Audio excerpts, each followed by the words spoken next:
think I've ever seen a Disney Channel movie I was more ready to like than Don't Look Under the Bed. From its Sam Raimi style POV shots, from its cool shadow work, to the fact that the main character is named Francis Bacon. I am gonna fall in love with this! But the more the movie continued, the more bizarre it got, and kinda the more awkward it got. That's not to say there isn't a lot of cool stuff about it, but there's also a lot of dumb stuff about it. And in the end, it's kind of a mess. A teenage girl named Frances Bacon, that feels so weird to say. It skipped ahead a grade in school, and the only reason I bring that up is because the movie brought up. It actually doesn't play much into anything. But what does is all sorts of weird things are happening around the area. Clocks are being set forward, cars are being egged, and even people are stopping directly in their tracks in silence. It's actually kind of the most eerie part of the movie because there's no goofy music, no silly acting, it's just quiet. For a Disney Channel movie, that's pretty eerie. Things get even stranger when Frances starts to see a boy named Larry Houdini, but nobody else seems to. Nobody knows what seems to be going on in town, but Frances is instantly being blamed. Mostly because graffiti of the letter B is everywhere except on her locker. That is, it's on the inside of her locker, where only she could get to it. Other things like the swimming pool being filled with jello, I love that, and all the jello from her house being gone start to add up and start to get people pointing fingers at her. The more and more she gets blamed for, the more and more she sees that Larry Houdini kid. So she finally confronts him and he admits he's an imaginary friend. Well, not her imaginary friend, just an imaginary friend in general. Kids can apparently see him, but grown-ups can't. His theory is that all these pranks are being caused by the boogeyman. Somebody who used to be an imaginary friend, but when somebody stops believing, they turn into an evil force. So it's up to Frances and Larry to figure out if the boogeyman is real, how they stop him, and more important, how to get her kid brother back, who's kidnapped in the third act. By a giant sock that he can't get out of and she can't get him out of. Oh, he also uses a spider web net that looks like the easiest thing to get out of, and yet she can't get out of that either. Oh, and the little brother had leukemia, and he got better because the other brother gave him some of his bone marrow. If that sounds like an afterthought, it's because the film kind of treats it that way too. Leukemia? Really? I mean, you can tackle this if you want, but you never see the kid in the hospital. You never hear the kid talk about it. Every once in a while, someone just brings it up as if that's why the kid doesn't see imaginary friends anymore.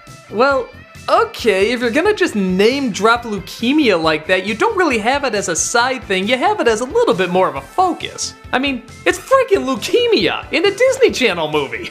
But sadly, a lot of it is just Larry trying to convince Frances that he's real, and the boogeyman is real, and imaginary friends are real, and for whatever reason, she never believes it. Even though he proves it over and over and over, she still doesn't catch on, and it's so infuriating. On top of that, their acting is kind of one note. At first they seem okay, Frances is obsessed with logic and proving things, so it makes sense that she wouldn't believe there's an imaginary friend. But even at the end, when her brother is about to be thrown off a cliff, she still keeps that cynical delivery. Come on, show a little bit more emotion!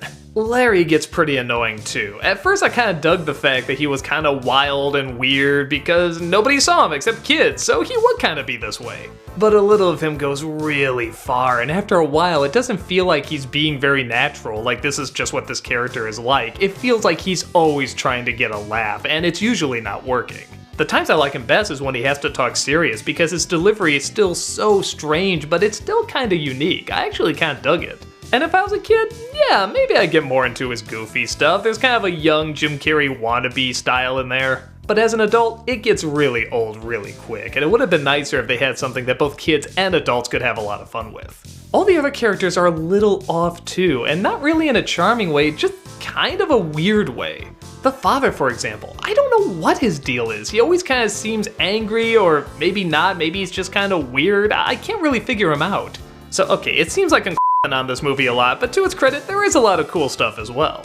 Visually, it's a lot of fun. The angles in this are just so cool. A lot of them are kind of slanted and moving around and warped and weird. Some scenes in this I think would be legitimately scary to little kids. It even got a little bit of a creep factor out of me. When Larry gets angry, his eyes suddenly go purple and green and his voice changes and it comes right out of nowhere. I was actually kind of hoping maybe he was gonna be the villain, but it doesn't go that angle. The angle it does go is kinda clever with a twist behind who the actual boogeyman is, but even then I don't entirely follow it, so there's just other boogeymens that come from other imaginary friends? I mean, a lot of people don't believe in imaginary friends after a while, in fact most people, and what? Those are all the pranks that happen in the world? Maybe? Why is it just this one imaginary friend that turns into a boogeyman that's wreaking havoc in the town? Shouldn't there be like a ton of these boogeymen? But like I said, every time it doesn't make sense or it gets really boring trying to convince her that boogeymen are real and everything, they do something kinda cool. For example, when they do finally go under the bed, there's this giant weird kingdom, and just look at this set, look at these designs, these are really neat. I also love the idea of how she gets to this world. Look, it seems like she's climbing under the bed, but suddenly she's climbing up a mountain in the exact same shot. That's really clever. But unfortunately you gotta wait a long time for scenes like that, and you gotta sit through a lot of uncomfortable, awkward moments to get to them.